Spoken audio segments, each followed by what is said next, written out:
do our town manager report. Fantastic. I just want to start by giving a shout out to our highway department for their hard work over the last 48 hours, clearing over 18 inches of snow. Tyngsborough, if you haven't heard, did earn the jackpot in terms of the #1 accumulation in Massachusetts, with I think 18.2 was the National Weather Service's count.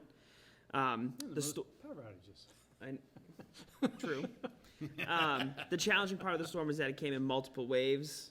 We started early the night before, and so it was a multiple days for the highway department. So kudos to them. The roads were down to pavement on almost all of the roads this morning before the commute. So well done. And of course, thank you to Chief Russell, who serves as our emergency management director, and the fire department. They very quickly opened a shelter because, as Mr. Moran pointed out, at one point more than 70% of town was without power. So in the cold temperatures, that was helpful. As of 4 o'clock, all but I think 25 isolated outages had been repaired. And I know National Grid has several crews in town working to address those issues. And I know I saw before the meeting that the fire department responded to 30 calls for service in 24 hours during that storm. So obviously our police and fire were extremely busy, and we're appreciative to them as well. The fiscal year 2025 budget planning is in full swing. We've been working with the finance department to review budget requests, which were due on December 21st. We've been refining them and identifying areas for potential cost savings. We have a couple more meetings with department heads next week, and we'll plan to present a first-pass balanced budget at your meeting on January 29th. It's important to note that while the school committee works through their budget process, we've been using a placeholder of a 2.7% increase, which is what we've agreed to with the school department relative to our $1 million contribution for the middle school debt. Nothing new in the budget. If possible, a priority of mine is to finally increase the part-time IT support specialist from part-time to full-time. Obviously, if it's not possible in this fiscal year, that will be cut, but I'm really hoping we're seeing an increased demand for IT services. They provide services to every single one of our departments with the exception of school. Our liability in terms of cyber is much higher, so having those two people in a full-time capacity is important. On the budget front, we're closely monitoring things at the state level, where this weekend we learned that revenues are so far behind projections that just before the meeting, actually, the Healy administration released their list of 7 C cuts, which are cuts that they can unilaterally make. It's still very high level, so if you look at that list that the state put out, it shows the funding categories. Almost all of them are earmarks as it relates to what we may be impacted with. There are some grant programs, like the Regional Health Grant Program was listed. At this point, all of our money is in contract for fiscal 24, so I'm hoping that that won't impact us. We do have a $100,000 earmark for economic development, which we have a contract with the state for, but again, these 7 C cuts can be unilaterally approved by the governor. And I was notified late last week that we got a $50,000 earmark for EV infrastructure at the police department. That announcement just came through, so I'm fairly certain that will be taken back. But they haven't said who's suffering the cuts yet. They've released their initial list, and of course our biggest concern is what that means for state aid in fiscal 25. And relative to the Fair Share Amendment, one of the things that we'll be sure to mention at our tri-board meeting with the legislators is we don't want to see the state say, well, you're getting this $250 now from the Fair Share Amendment. We'll lean back on what we're giving you in Chapter 90. They may see that as a net equal for the town, but certainly it's not to the whole board's point. We're not getting enough money on that front. So it's still early. When we learn more, we will share some information. Last week, we released a request for services for design services on the new DPW building. Responses are due by January 31st, and our goal is to have the design and construction documents complete by the end of March so that we can go out to bid in early spring.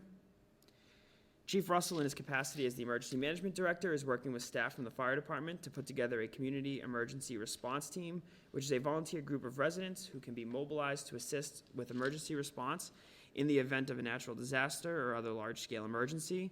The chief received a $5,000 grant to help get the program launched, and they're hosting information sessions for residents who are interested on January 24th and January 31st at 6 p.m. at the Old Town Hall.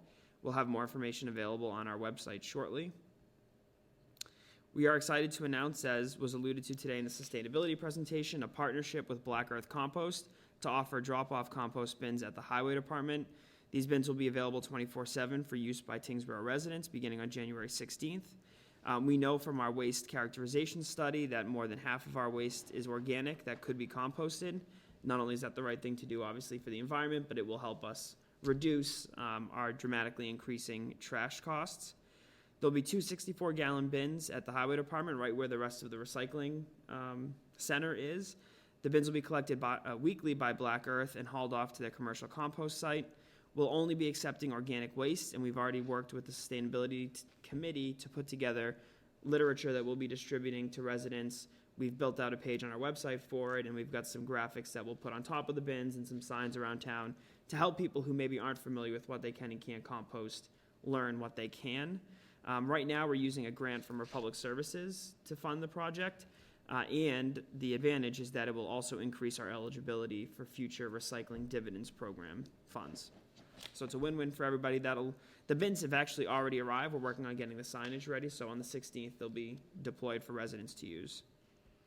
Last month, we signed a 12-month agreement with Sprague Energy to competitively purchase our natural gas supply for public buildings in a similar manner to what we've done for electricity. The rate that we locked in is 10 cents per therm cheaper than the current national grid rate and is locked in until next December. They don't yet offer something as wide scale for residential aggregation, which is what we do for electricity, but given the increase in companies offering this type of service on a smaller level, I expect that sometime in the next year this will be an option as well. And with the price of heat and gas dramatically high, this is a huge win. I'll skip over the fair share amendment because that was already talked about extensively. We're excited to be working with the Collegiate Charter School of Lowell to place 2 high school seniors in accounting internships with our finance department. They'll be helping with budget prep, audit work, and much more. The town is once again, through support of the Sustainability Committee, collecting string lights here at Town Hall. Residents can bring their old or unwanted holiday string lights to the drop-off box located outside our main entrance now through January 31st.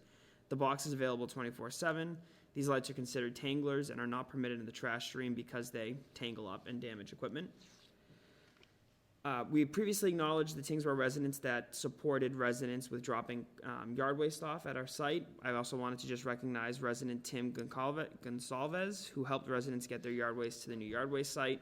Just as a reminder, it's closed now. It's impassable because of the snow, but we will periodically consider reopening that site over the winter if weather permits. And our assistant town manager is not able to be here tonight, but I'll quickly run through her report. The town is seeking sealed bids for highway line painting. Bid documents are available last Wednesday and will be due no later than 10 a.m. on January 17th. This is an annual bid that we do. We ended up not using the contract last year. That contractor wouldn't honor their renewal price, so we had to go back out to bid. Asbestos abatement work should commence on the former Winslow School this month. We've met with Peer Consulting, which is the consultant that designed the abatement, Green Environmental, which is the contractor that won the award, and RFP Group, which is the environmental monitor that we're legally required to have on site for a pre-construction meeting. That took place last week. Their non-traditional work plan has been approved by the state, which is a huge step. And now we're just ironing out some final details about logistics. There's an underground storage tank that needs to be removed. So a little bit of coordination, but that project is moving forward. We are seeking design services to provide professional design and construction administration services for the pavilion at the new rec center located at 80 Pawtucket Boulevard. Those bid documents will be available this Wednesday and will be due no later than 12 p.m. on January 31st. That's a CPC project. FY24 capital funding update. As of today, 4 of the projects funded in fiscal year 24 are complete. Of those projects, 2 came in under budget. There are 8 projects that are currently in progress at this time, and many of which will be completed in the spring. On a Green Communities front, in working with our Green Communities consultant, Guardian Energy, to develop our spring Green Communities application, we also were made aware of an aggressive weatherization program that's largely funded by the utilities. So we have submitted an application for a $2,400 rebate on weatherization work. The town will end up having to spend just about $800 on it, but certainly it'll be worth it for cost savings, and again, will increase our eligibility for the Green Communities program. One item that was not listed on here that I meant to add before your meeting, we did get the value engineering back on Bicentennial Field. Removing all of the nice-to-haves, but taking into consideration the dramatic cost increase in labor, our best estimates put us at the project cost being closer to $500,000, which is twice what we were originally planning for.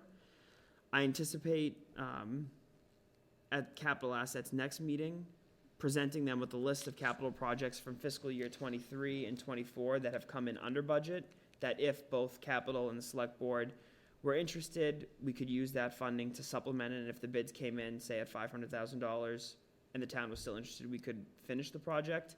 The money that we've identified was not included in the estimates we provided to capital for funding that was available, because we've been presenting them what hasn't been appropriated. So these projects we know are complete. It can get us up to the $500,000 should both boards feel like that's appropriate. So I expect at your January 29th meeting, depending on how that presentation to capital goes, requesting for your feedback on whether or not it makes sense at that point. Disappointing. We've sent the value engineering to the two bidders on the project. It certainly does bring down the cost, but there are some areas that, no matter what we did to the value engineering, the cost today is just not supportive of it. That's all I have on the manager's report.